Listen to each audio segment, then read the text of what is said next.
there was a man who was talking to God.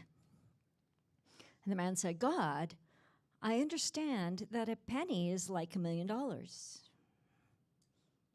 said, yeah. He said, I also understand that a minute is like 1,000 years. God said, true. The man said, can I have a penny? God said, in a minute. What's God got to do with it? That's the topic of our talk today. What's God got to do with it? I have one of two answers. It's a multiple choice. Well, I guess it's only two. So it's either everything or it's, I'll tell you next week after I've been at the Parliament of World Religions. I decided to go with both answers. So what's God got to do with it? What God has to do with it besides everything depends 100% on what you think and what you believe. In Scripture, in the first book of our Scriptures, it said, in the beginning God created and it was good. In the beginning God created the light and the earth and the sun and the sky and the plants and the animals and the fish and the birds. And God created humankind and it was, are you sure? It was good. Are you sure? Do we act like it? Do we think it? Do we believe it? No. You know why? Because Scripture says God created humankind in our image and likeness. In the image and likeness of God's Spirit, male and female, all that is. But as humans, we have it backwards. We have it backwards because we created God in our image. And it's not very all good. All source, all light. I mean, sometimes it is. You know, when we're in church, especially in a unity church, we know all that stuff's true. But then what happens when we go out the door? And we watch something on the news. Or we see something happens. Or we look at, how about Hawaii this week? We look at things that happen in the world. It could be, the guy on the highway next to you or, the girl in the grocery store line ahead of you. But we as humans, as I would say relatively unconscious humans, tend to do judgment. And we're always and forever thinking about what's wrong with them or what's wrong with me. But that's only because we've created God in our image. If we could swap that around, turn it over into really knowing that there is but one presence and one power in the universe, and we call it God. We also call it source, creativity, beauty. We call it infinite light, infinite love. There's so many words that we can use for that presence that is God. So this week, I'm very excited that I am headed to the Parliament of World Religions. The first parliament, it's in Chicago. So I figured by the time I get here, I'm almost there, right? So the Parliament of World Religions, the very first one was in 1893. And Charles and Myrtle Fillmore were a very big part of that Parliament of World Religions. Now, my friend Mark Fuss, who's with Unity Worldwide, posted this article from the archives this morning, and it's a big picture of James Freeman. It was published in 1993. But the first thing says, in 1883, we had our first parliament. But he said, well, he was talking about James Dillett Freeman being there, and Chris Jackson, who's a good buddy of mine, and Angela Jackson, and Rosemary Fillmore Ray, who actually married me and Rob. And so she's been a dear friend for a long time. But here's what it says about the Parliament.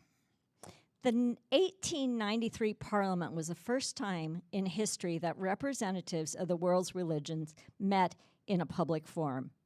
It has been referred to as perhaps the most important religious gathering ever assembled because it marked the beginning of interfaith dialogue in the modern world. This year, there are over 6,000 people registered and attending. There are over 80, that's 80, religions, faith traditions, and practices represented. And the Parliament has continued. It's not an annual event. Sometimes it's every 2 or 3 years. I can't quite track exactly where it is. But in 1993, the leaders of the Parliament were hopeful that the event will inspire even greater action and change worldwide. It's designed to promote cooperation and understanding among the world's religions. And the Parliament is seen as an opportunity to review the challenges facing the global community and then develop and encourage interfaith groups and programs which will foster interreligious cooperation into the 21st century. That's 93, right? But it is all about that. The theme of the Parliament this year is defending freedom and human rights. And I'm just like, I'm over the moon. I'm so excited to be here. My friends have gone for years, and I never quite had the opportunity where it opened up. But I'm also excited because I'm going to be participating in 3 presentations, which I just think is like totally way cool. So can I have a totally way cool from somebody? Oh, cool. Thank you. One of them is I'm going to do a quantum meditation, so that'll be awesome. And one of them is a panel. There's 5 of us, and we are interfaith in the 5. And one of us is a Jewish Sufi. One is a Hindu. One is a Jewish Buddhist. And then 2 of us are Unity. And so the title of this panel that we're doing is called Beyond the Box. When your religion limits you. And so it's really about how you think, how you experience what you believe about God. Because when life happens, okay, so let's back up. Most of us, many of us, some of us, have had will you come into Unity or you come into any faith tradition, maybe you're born into it even, but it's like it fuels life. It opens you up. It gives you possibilities. It gives you rationales. It gives you codes for behaviors and ways to think that are beyond what you already know. Beyond the box is beyond anything that currently is.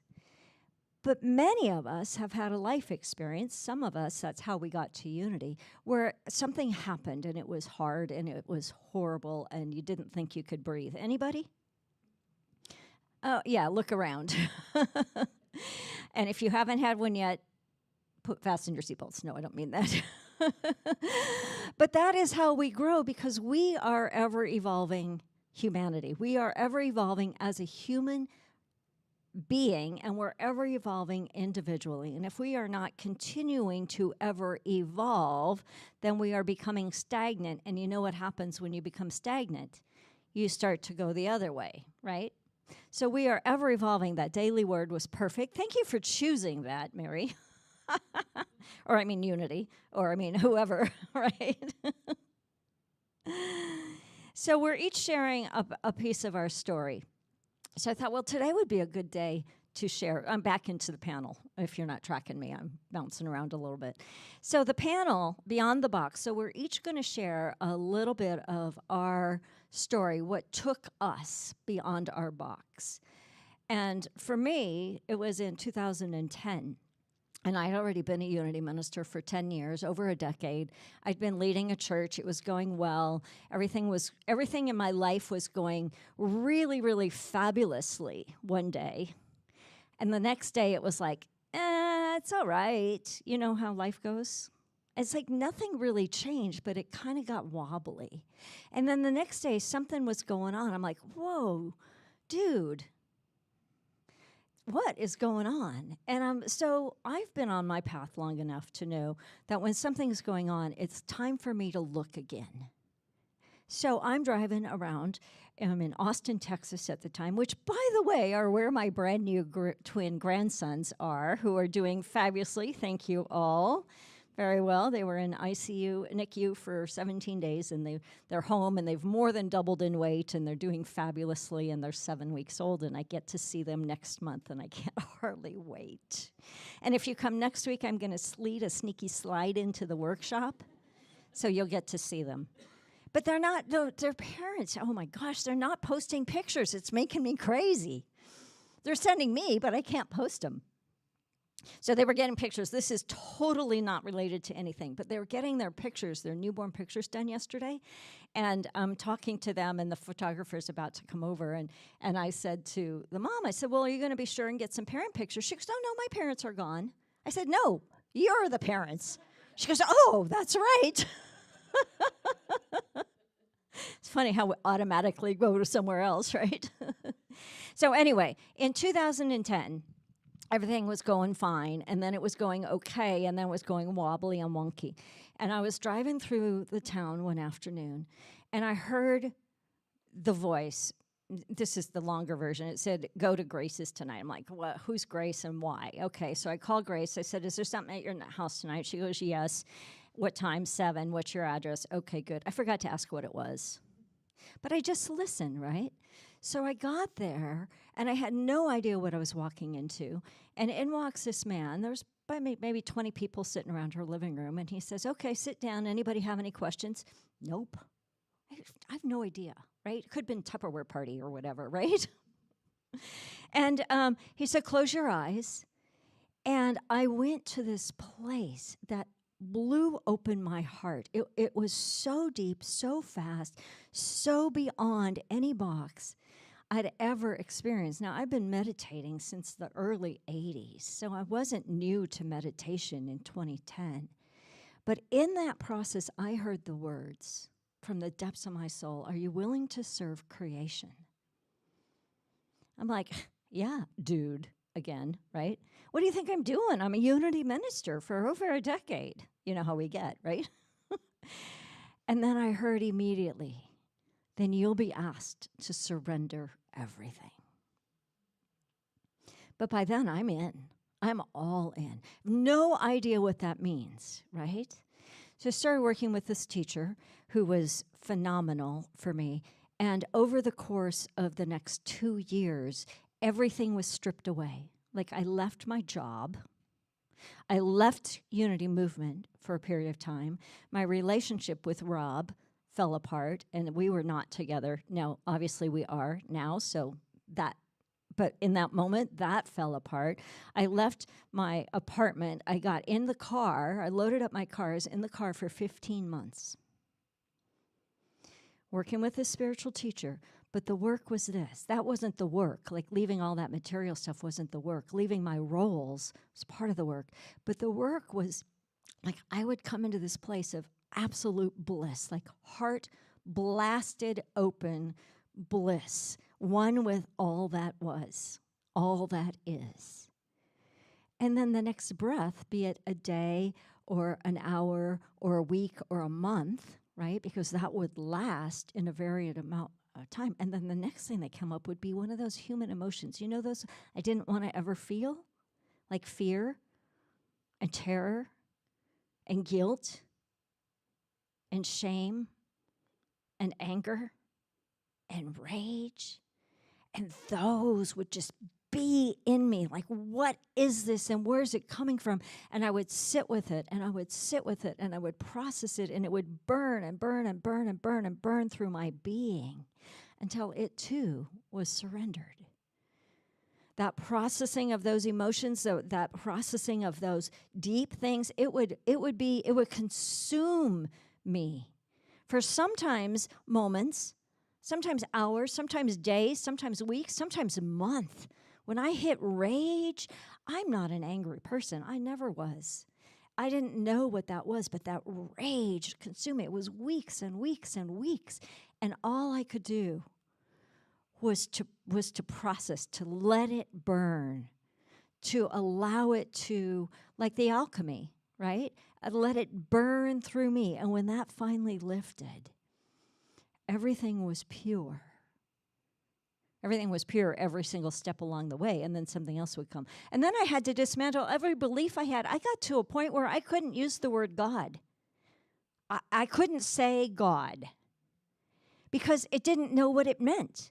I only knew that what I'd always thought it meant wasn't it. I only knew that the way most of the world uses the word God wasn't it. Because the way we use God is, right, that we always said, created in our image, right? The Old Testament God, blessed are you if you obey me, and if you disobey me, cursed are you. It's the old white guy in the sky with the long beard and the staff looking down on you. It's like, wait a minute, you didn't brush your teeth this morning. Probably better curse you, right? It was so mixed up. So what is God? Well, what is God not? God is not the anthropomorphic guy in the sky. God is not a man. God is not a man. We do a disservice when we say God is he. Well, that's a whole nother conversation about language and how to modernize, if you will, our language, how we speak about God. He doesn't do anything to you. Never. First of all, it's not a he, and God doesn't do anything to us. God is the creative spirit of the universe, the very air we breathe. God is we live and move and have our being in God as God. God is not separate than us. Greater than, but not separate from us. Charles Fillmore talked about God as that very source. It's not a person who has set creation in motion and gone away and left it to run down like a clock. God is spirit, infinite mind, the eminent force and intelligence everywhere manifest in nature. God is the silent voice that speaks into visibility all the life there is. And when we can begin to go beyond the box of our own belief systems about what God is, what we discover is a brilliance that's beyond comprehension, a bliss that is beyond comprehension. Now, sometimes those bliss things felt like my heart was breaking wide open. I've had my heart broken open so many times, sometimes in pain and sometimes in glory, right? Sometimes in that just happens, and sometimes in the things that life brings. But what I know to be true is in that state, I was and I am one with all that is. Like my individuality disappeared, my personality, my preferences disappeared. I was so empty, I was full. I was so full, I was completely empty. There was nothing and no thing in the universe except this love, this light, this vibratory feeling that we call creation itself. And when we can lean into the possibility that what we know isn't the whole picture, then we can interrupt the pattern of whatever's going on in our world and see something different.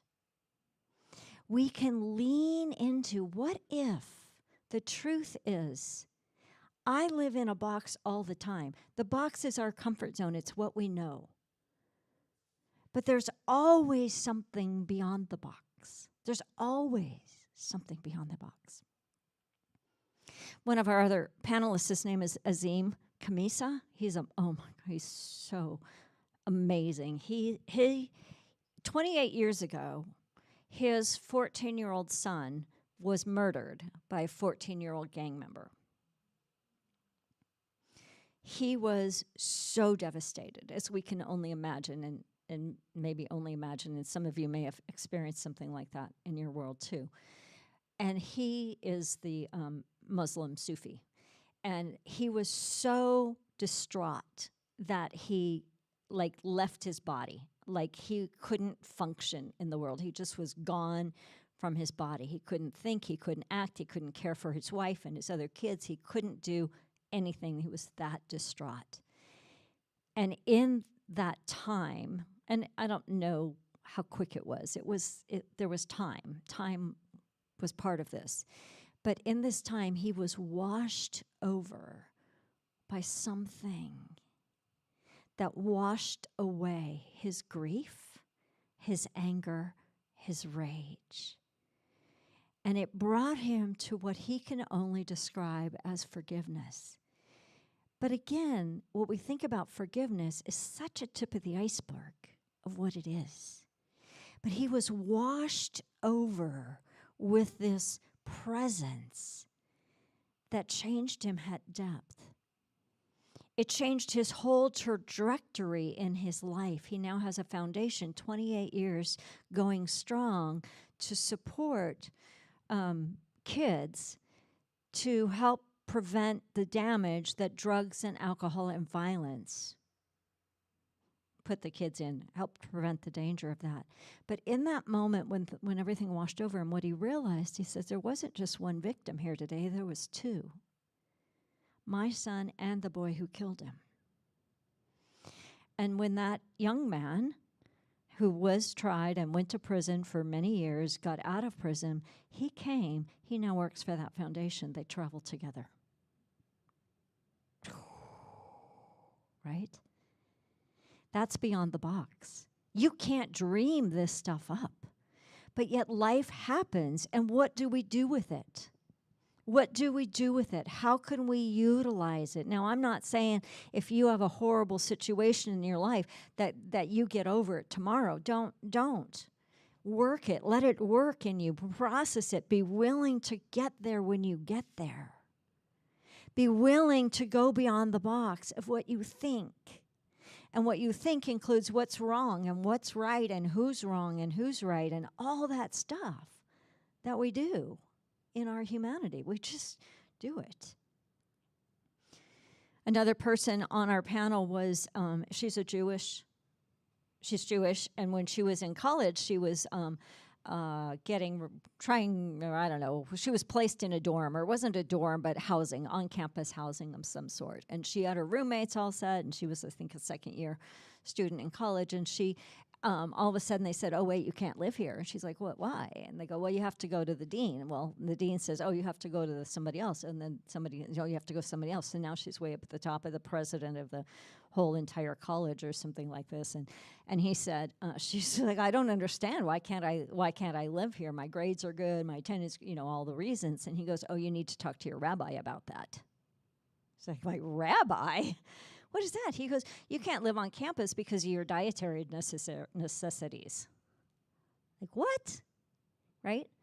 She's probably in her late 60s now, so we're talking, 40-some years ago. It was her first experience in that anti-Semitism, right? And being really, what's the word I want to say? Anyway, right, you got what I'm saying, right?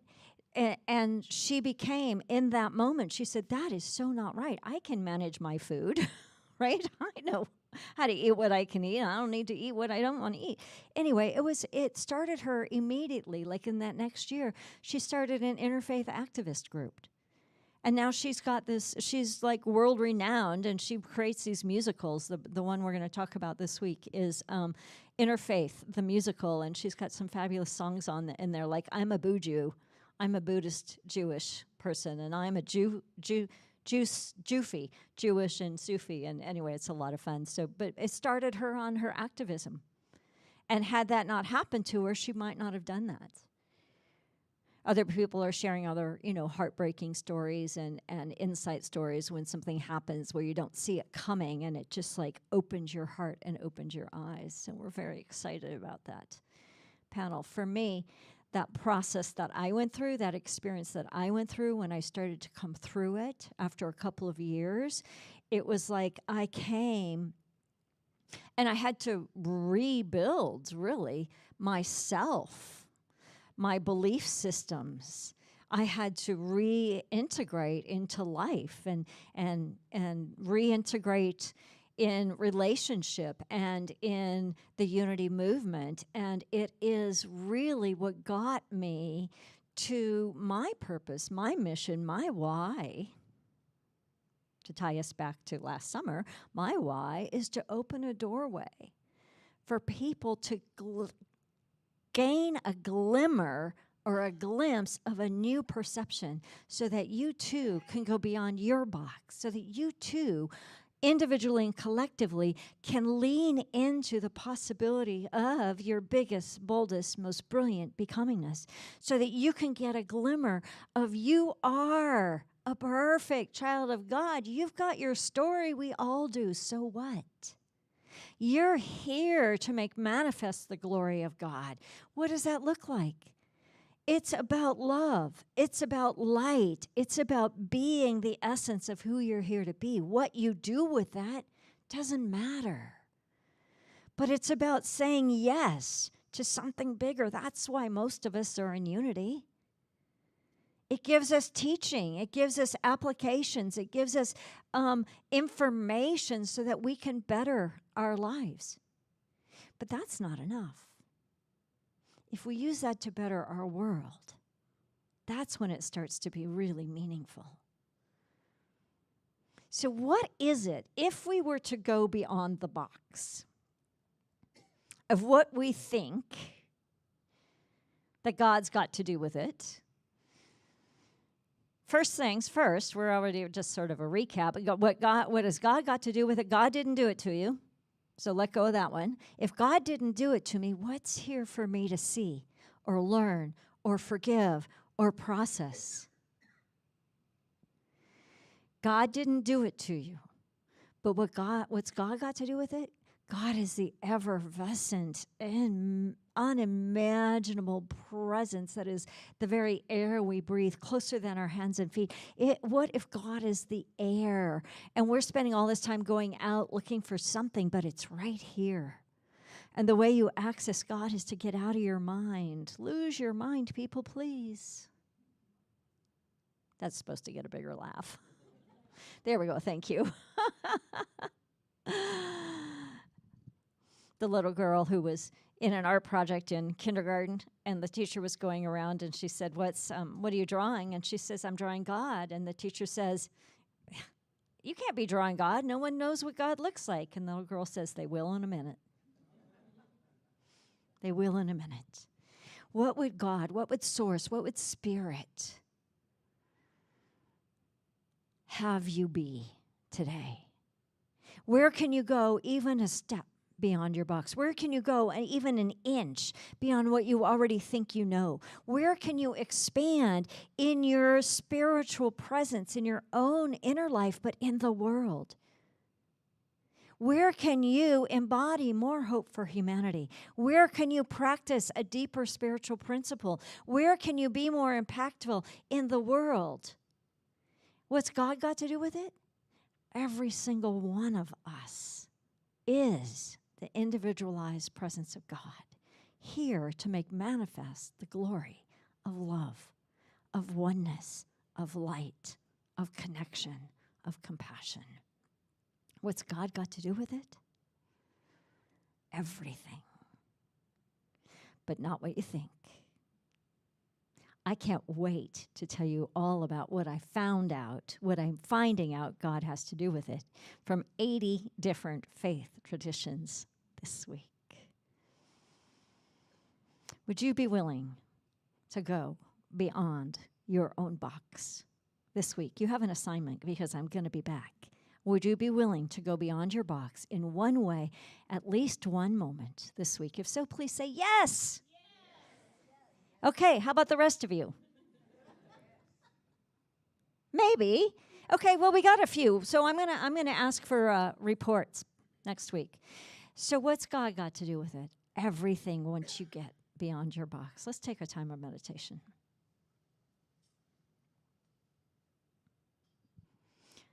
Take a deep breath in, and as you close your outer eyes, just feel your awareness dropping from the outer to the inner, from your head to your heart.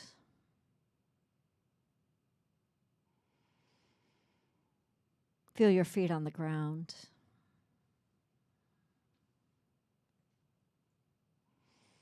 And imagine right now that you are living inside the construct of a box. That's not a bad thing.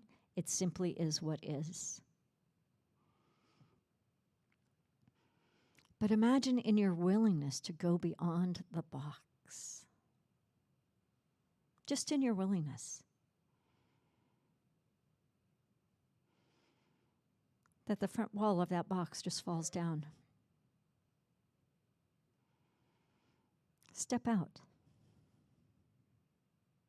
And as you step out, feel the roof, the top of the box lifting away. And feel in the very being of your being a lifting, an opening, a new possibility.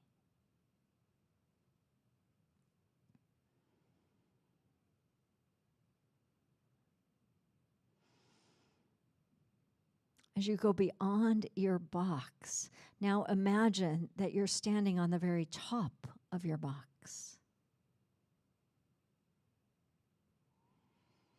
And notice that you can see the world differently from the top. Imagine that you can see out to the horizon of your life, of the world. And what is it for you that you're being called to go beyond the box about? Is it your image of God? Is it your image of humanity? Is it any fear that you may have about the state of the world?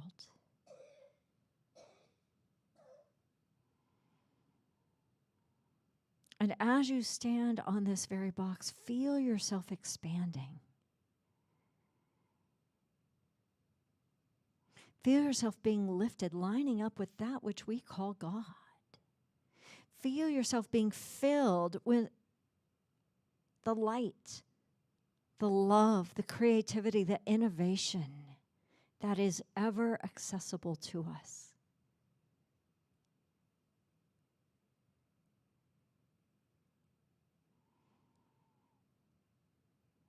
And as you are being filled, notice if there's a particular quality that is present, that you are being filled with.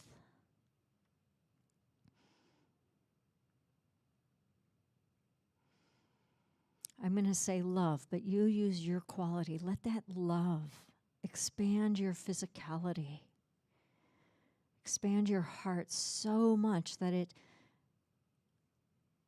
is bigger than your torso.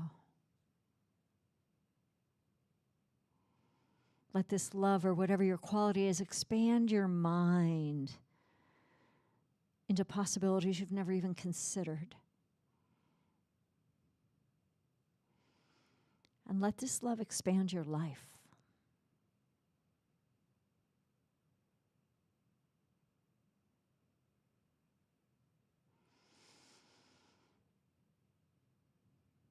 And as your life is expanded, feel how this quality, this love, or whatever your quality is, positively impacts this world right now, today.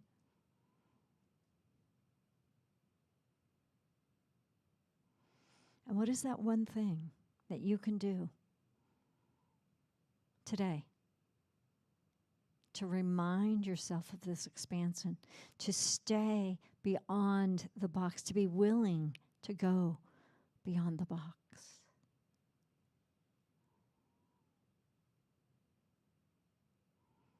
And as you go even further, feel the truth. What's God got to do with it? God as source. God as power, God as love, God as light.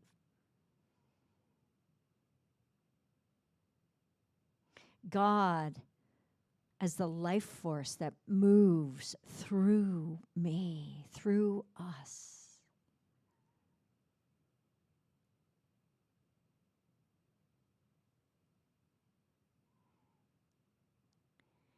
Lean in a little further and hold this feeling. Let the quality move in and through and around you.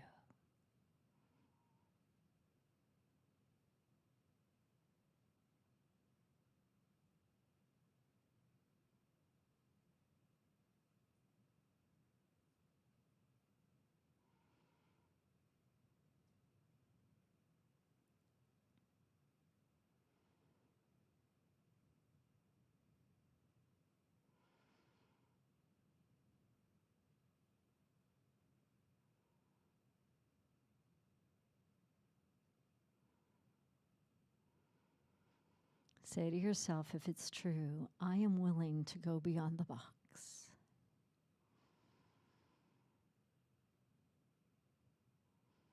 I am willing to expand my awareness of this presence we call God.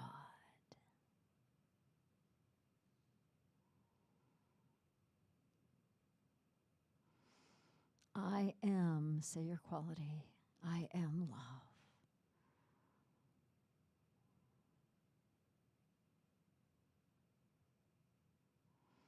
Take a breath in. Say your I am with your quality, just silent to yourself. I am love. I am love. I am love.